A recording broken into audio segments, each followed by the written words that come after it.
कवर्धा के भोरमदेव अभयारण्य में एक बार फिर से जंगल सफारी की कवायद शुरू हो गई है और इसकी तैयारियां भी पूरी कर ली गई है। भोरमदेव अभयारण्य 352 वर्ग किलोमीटर के क्षेत्रफल पर फैला हुआ है, जिसकी पहाड़ियां मैकल पर्वत श्रेणियों को जोड़ती है, जिसका नजारा पर्यटकों को खूब भाता है।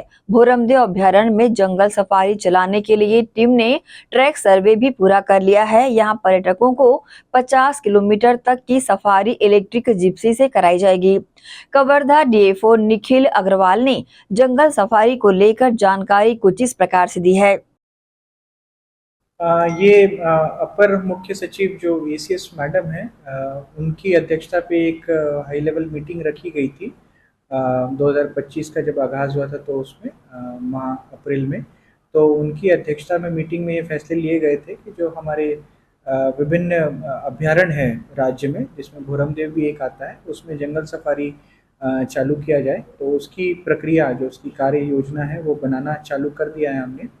और उसी के ही उपलक्ष्य में मैं बताना चाहूँगा कि हमने एक नागपुर की टीम बुलाई है, तो वो इलेक्ट्रिक जिप्सी प्रदान करते हैं विभिन्न सफारियों में।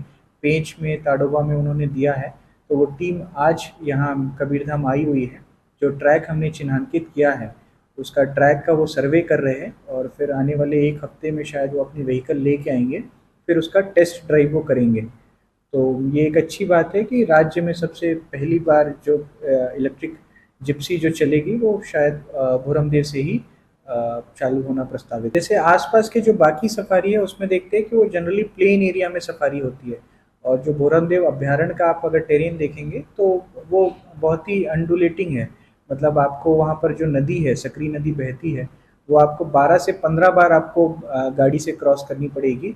साथ में वहाँ पर पहाड़ है, तो जो व्यू पॉइंट है, वो किसी भी अन्य सफारी से जो व्यू पॉइंट्स इसमें मिलेंगे आपको अभ्यारण्य क्षेत्र में, वो कहीं दूसरे अभ्यारण्य क्षेत्र में नहीं मिलेंगे। इसीलिए मतलब विशेष प्रयास करके उसके जो हमने मार्ग उसका वो किया है, चिन्हांकित किया है, उसकी भी मरम्मत जारी है। उसका हमको बजट भी आवंटन हो गया है। और जो इलेक्ट्रिक व्हीकल भी चूज़ करने का तात्पर्य यही था, क्योंकि इलेक्ट्रिक व्हीकल में जैसा कि आम समुदाय समझता है कि उसको पावर ट्रैक्शन उतना नहीं मिलता है, तो ये इन्होंने जो टीम हमने बुलाई है, उन्होंने प्रूव किया है कि इलेक्ट्रिक व्हीकल का जो पावर ट्रैक्शन रहेगा, वो किसी भी अन्य डीजल या पेट्रोल गाड़ी से ज़्यादा रहता है। इसीलिए हम इलेक्ट्रिक व्हीकल को उसको प्रेफर करने का प्रयासरत है। जितनी भी गाड़ियों की बात हो रही है, शुरुआती दौर में हम 5 गाड़ी से शुरुआत करेंगे सोच रहे, क्योंकि एक सर्किट अभी बनाया है हमने।